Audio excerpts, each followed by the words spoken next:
जय सिया राम। आज हम बीजूपुर श्री नरसिंह द्वारा गादीपति श्री श्री 1008 श्री वैष्णोदास जी महाराज के चरण कमलों में प्रणाम करते हैं। आज हम उनका जीवन परिचय, कैसे वो संत बने, कैसे उन्होंने अपना जीवन अधिकतर जीवन तो वैसे गुरुदेव अपना धर्म से ज़्यादा राष्ट्र को देते हैं, क्योंकि राष्ट्रवाद की चेतना इन्होंने बहुत से युवाओं में, बहुत से वृद्धजनों में और बहुत से विशाल कार्यक्रमों में हमेशा युवाओं को और हमारे देश के सभी सनातन प्रेमियों को देश और राष्ट्र से जुड़ने का आह्वान इन्होंने हमेशा किया है। ऐसे गुरुदेव से आज हम रूबरू होंगे। प्रणाम गुरुदेव। वैष्णव दास कौन है, आम भाषा में कहे तो कैसे आपका? संत हैं और क्या है, आश्रम में रहते हैं, नरसिंह द्वारा विजयपुर, यही परिचय है। तो गुरु जी कैसे आपको प्रेरणा लगी कि आप संत बने? संत के लिए तो क्या है कि एक विचारधारा है। जब धर्म की तरफ विचारधारा का प्रवाह शुरू होता है, धर्म की तरफ एक आकर्षण बनता जाता है, एक रुचि बनती जाती है, तो साधक धीरे धीरे साधक बनते हैं। और साधक बनने के बाद उनके पास अहमता, ममता, वासना, इन सबसे जब त्याग करके भगवान की शरण में जाते हैं, सेवा करते हैं, तो संत के रूप में परिणत हो जाते हैं। वर्तमान समय में समाज के अंदर आसुरी शक्तियां इतनी बढ़ती चली जा रही हैं कि जैसे अजगर सर्प नहीं हो, अजगर सर्प जी गुरु जी, चारों तरफ अपना मकान के या किसी को शिकार करता है तो चारों तरफ से डेरा डाल लेता है। ऐसे ही वर्तमान में हमारी मनस्थिति के साथ आघात किए जा रहे हैं, जगह जगह षड्यंत्र किए जा रहे हैं। ऐसी परिस्थितियों को आज से हमने 40 साल पहले भी देखा था। अपने धर्म का ह्रास हो रहा है, अपनी मान्यताएं नष्ट हो रही हैं, लोग धीरे धीरे धर्म को ही भूल गए हैं, अपने शिष्टाचार को भूल गए हैं, परिवारों में एकता का अभाव होने लग गया। तो ये सारी विपदाओं को देख के मन में एक क्रांति होती थी, कार क्यों न संत बने तो समाज को सुधारेंगे, समाज को इकट्ठा करेंगे, समाज को जोड़ने का प्रयास करते हैं। यही वृत्ति हमें इस जीवन में, संत के जीवन में ले आई। और बाकी तो भजन साधन तो अपने घर परिवार में ही कर सकते थे, लेकिन लोक कल्याण, लोक मंगल की कामना, ये इच्छाएं हमारे जीवन में हमेशा सर उठाती थी कि इनका कोई विरोध नहीं करता है, इनका विरोध और समाज में मार्गदर्शन की समाज को ज़रूरत है।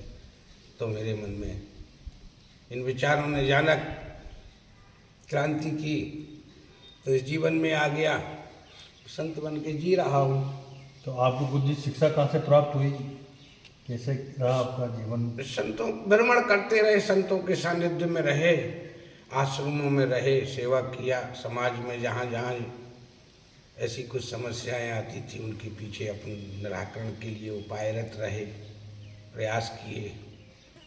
तो मुख्य उद्देश्य तो यही है भगवत भक्ति के साथ साथ कि हमारा समाज संगठित कैसे हो। ये एक बड़ी ज्वलंत समस्या है।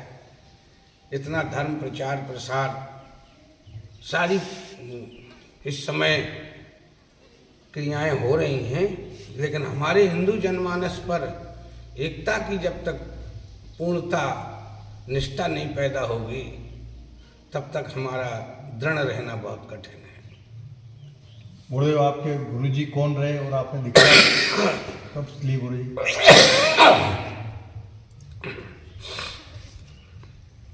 हमारे गुरुजी यहीं नरसिंह द्वारा में रहते थे। श्री श्री 1008 श्री वृंदावन दास जी महाराज जी के चरणों में अर्पण किया अपने शरीर को, और यहीं से हमने शिष्यत्व लेके अपने साधु जीवन का शुरुआत किया। गुरु जी आप बीजूपुर से पहले कहाँ, कौन से मंदिरों में, कहाँ कैसे अपना रहा? विजयपुर के पहले मैं कहीं स्थायी नहीं रहता था। मंदिर तो खूब रहे, बनाए, सब कुछ किए, लेकिन एक जगह नहीं रहता था।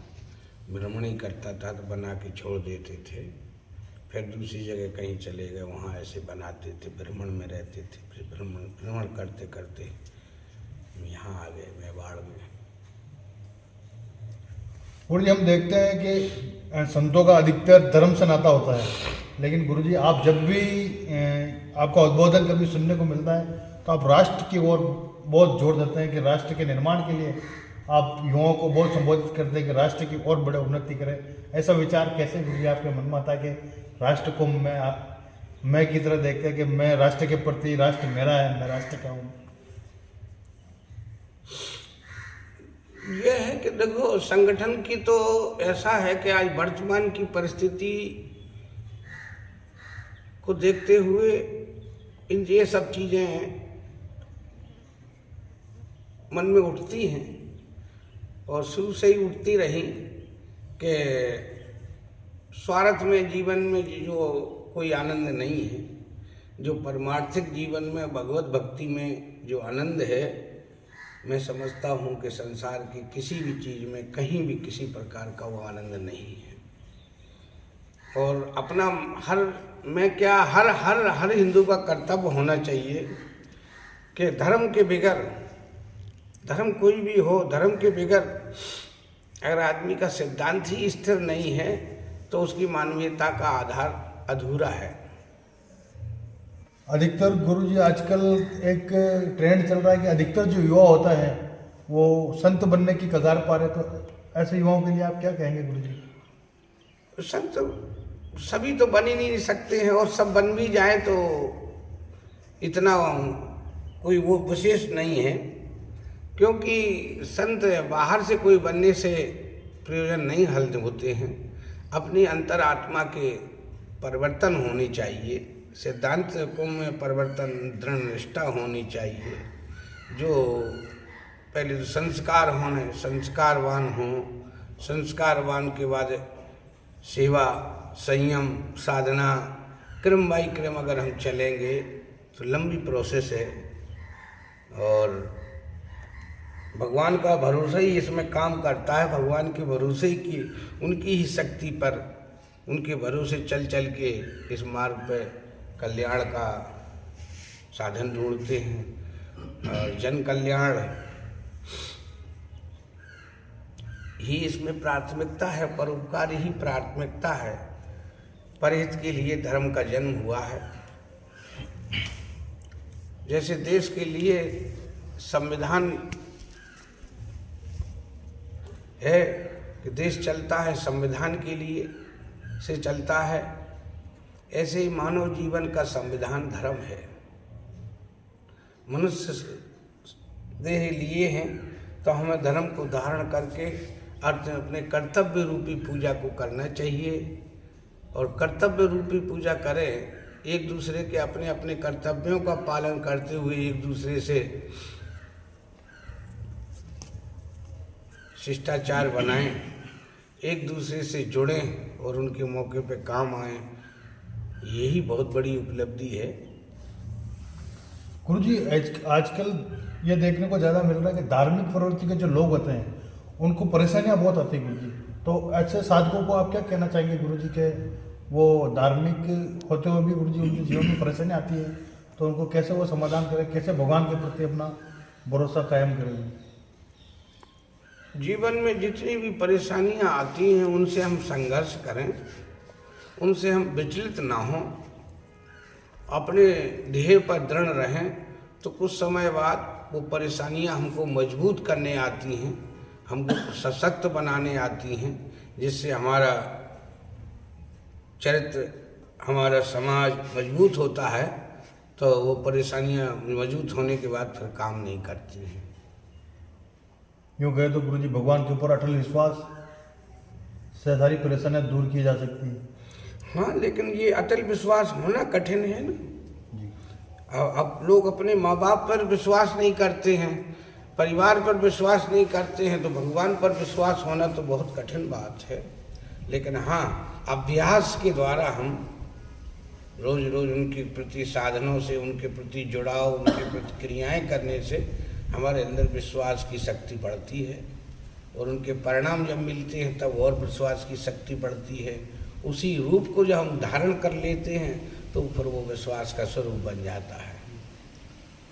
गुरुजी, आजकल देखने को मिल रहा है कि कहीं भी संत महात्मा के पास जाते हैं, आपके पास भी आता है, आप कहते हैं गुरुजी के आप जो आपका पारिवारिक के अंदर रहकर आप सदग्रस्त आश्रम के अंदर रहकर आप भगवान को पा सकते हैं, संन्यास के अंदर भी कठिनाई गुरुजी, ऐसा क्यों कहा जाता है गुरुजी?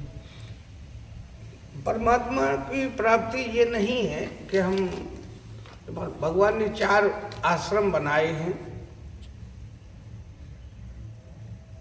पहले ब्रह्मचारी,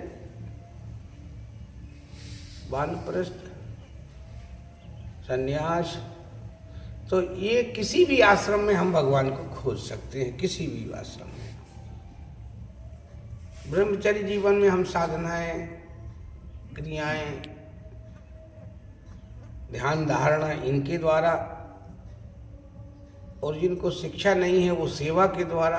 वर्तमान में कलयुग में सेवा सबसे सुंदर और सस्ता सोपान है परमात्मा के मार्ग पर जाने के लिए। जीव सेवा नारायण सेवा है। हमारे वैष्णव संप्रदाय में देखो, कोई भी आए, छोटा आए बड़ा आए, जीव जंतु तक की भी सेवा की जाती है। तो जीव सेवा नारायण सेवा का ध्येय लग के, तो सेवा की में जल्दी जो ज्ञान है वो ज्ञान भी उतर आता है और अनुकरण भी हो जाता है, और बहुत जल्दी जीवन में सफलता मिलती है सेवा से। गुरुजी, जीवन में कोई ऐसी घटना रही हो जो आज आपको हमेशा याद रहती है, जो हमेशा आपके जीवन में याद बन के रहती है, घटना सदैव आपके जीवन में रहती है, ऐसी कोई घटना हो तो बताइए। जीवन में एक मेरे घटना घटी। एक बार मैं यहीं चौक में लेटता था,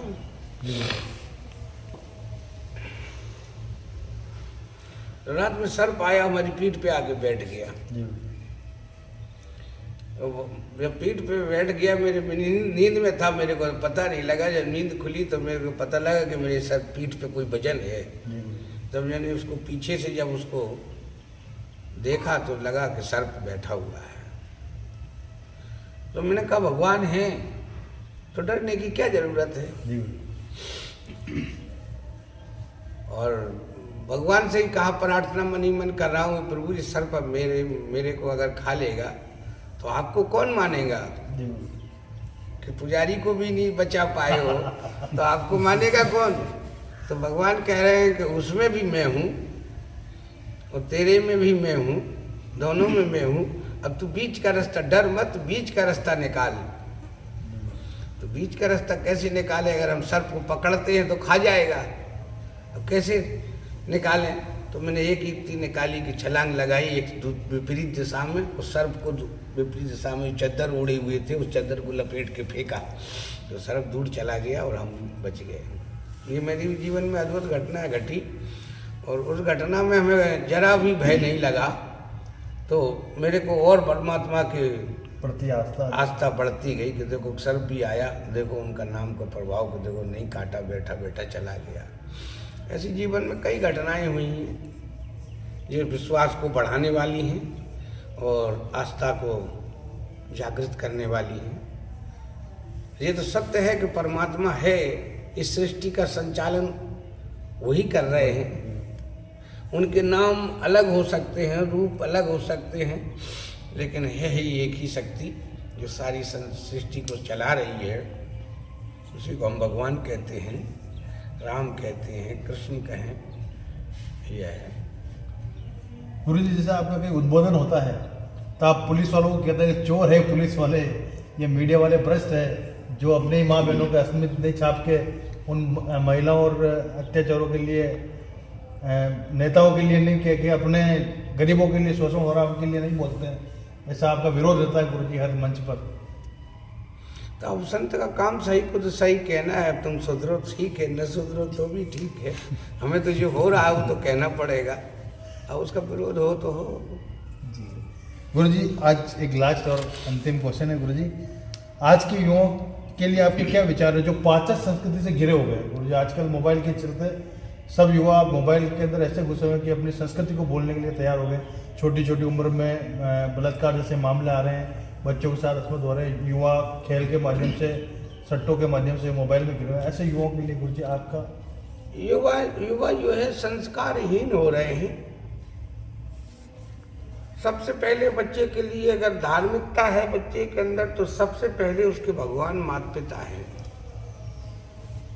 जो बच्चा माता पिता में श्रद्धा नहीं रखता है, माता पिता की आज्ञा का पालन नहीं करता है, उनको दुख देता है, वो भगवान उस भगवान की शरण में कभी नहीं जा सकता है। तो ये बेसिक आरंभ के नियम हैं, ये तो शुरुआती दौर में है। और वर्तमान समय में हमें संस्कार की आवश्यकता है। संस्कार न होने के कारण वो अपनी संस्कृति को, अपनी सभ्यता को नहीं पकड़ पा रहे हैं और पाश्चात्य सभ्यता भोगों की तरफ उन्मुख है, इसलिए उसमें जाने में उनको अच्छा लगता है। जबकि पाश्चात्य संस्कृति वाले लोग, वहाँ देखो आध्यात्मिक क्रांति हो गई है। वहाँ के लोगों ने धन के, शरीर के तल पर, मन के तल पर जितने भोग भोगे जा सकते थे सब भोग लिए हैं। अब उनको आत्म शांति नहीं मिलती है, तो अपने सनातन धर्म की ओर आ रहे हैं। भगवान का नाम कीर्तन ये करके, सेवा करके उन्हें आत्म संतुष्टि मिल रही है, आत्म शांति मिल रही है। तो जिनके हम अनुकरण कर रहे हैं वो लोग तो हमारी तरफ आ रहे हैं, हमारा अनुकरण कर रहे हैं। तो आज नहीं तो कल उन बच्चों को जब ज्ञान आएगा तब वो पश्चाताप करेंगे और उनको लौटना पड़ेगा। तो ऐसे थे हमारे संत जिन्होंने आज बताया कि कैसे युवाओं को अपने माता पिता के प्रति, अपने माता पिता को ईश्वर मानना चाहिए, ऐसा संदेश दिया है। तो मैं इस वीडियो के माध्यम से आप सभी युवाओं से यही निवेदन करूंगा कि अपने माता पिता से वो संस्कार ले, और माता पिता से भी निवेदन करूंगा कि अपने बच्चों के प्रति सदैव सजग और सजग रहे। क्योंकि बच्चा जब तक माता पिता को पता नहीं रहेगा कि मेरा बच्चा कहाँ जा रहा है, कहाँ आ रहा है, तब तक इस देश का, राष्ट्र का और परिवार का निर्माण नहीं हो सकता है। पर पहले अपना बच्चे का निर्माण होगा, घर का निर्माण होगा, समाज का निर्माण होगा, फिर राष्ट्र का निर्माण होगा। तो सबसे पहले उसके लिए हमें अपने बच्चे को चरित्रवान और संस्कारवान बनाना है। स्वामी जी ने भी हमें यही बात बताई, महाराज जी ने भी हमें यही कहा है। तो मैं आप सभी से निवेदन करूँगा कि आप अपने जीवन में अपने बच्चों को अच्छे संस्कार दें और सदैव सनातन की ओर बढ़ें। जय सिया राम। जय जय।